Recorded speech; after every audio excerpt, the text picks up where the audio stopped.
High blood pressure کو خاموش قاتل مرض قرار دیا جاتا ہے کیونکہ اس کے شکار افراد کو اکثر اس کا علم ہی نہیں ہوتا۔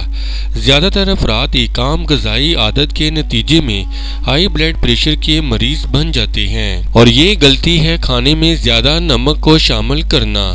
یہ بات ایک نئی طبی تحقیق میں سامنے آئی۔ جرنل آف انٹرنل میڈیسن میں شائع تحقیق میں 41 افراد کو شامل کر کے یہ جائزہ لیا گیا ہے کہ کھانے میں نمک کی مقدار میں کمی لانے سے جسم پر کیا اثرات مرتب ہوتے ہیں۔ ان افراد کا جائزہ 12 ہفتوں تک لیا گیا اور دریافت ہوا کہ غذا میں نمک کی مقدار میں کمی لانے سے ہائی بلڈ پریشر سے متاثر ہونے کا خطرہ کم ہوتا ہے، جبکہ ڈپریشن اور اینزائٹی کے علامات کی شدت میں بھی کمی آتی ہے۔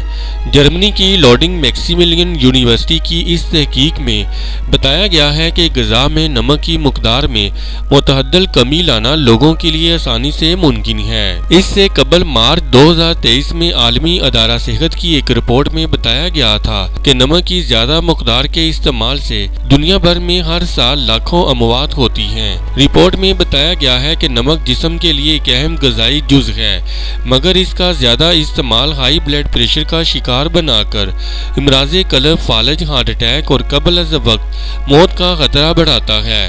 ہر سال دنیا بھر میں لگ بھگ 20 لاکھ اموات دل کی شریانوں سے جڑے امراض سے ہوتی ہیں۔ رپورٹ میں مزید بتایا گیا ہے کہ عالمی سطح پر ہر فرد روزانہ اوسطاً 10.8 گرام نمک کا استعمال کرتا ہے، جو کہ عالمی ادارہ صحت کی تجویز کردہ مقدار سے 2 گنا زیادہ ہے۔ عالمی ادارہ صحت نے دن بھر میں 5 گرام ایک چائے کے چمچ نمک کے استعمال کا مشورہ دیا ہے۔ اس ویڈیو سے متعلق اپنی رائے کا اظہار کامنٹس باکس میں ضرور کریں اور ہمارے چینل کو سبسکرائب کرنا اور ویڈیو کو لائک اور شیئر کرنا مت بھولیں۔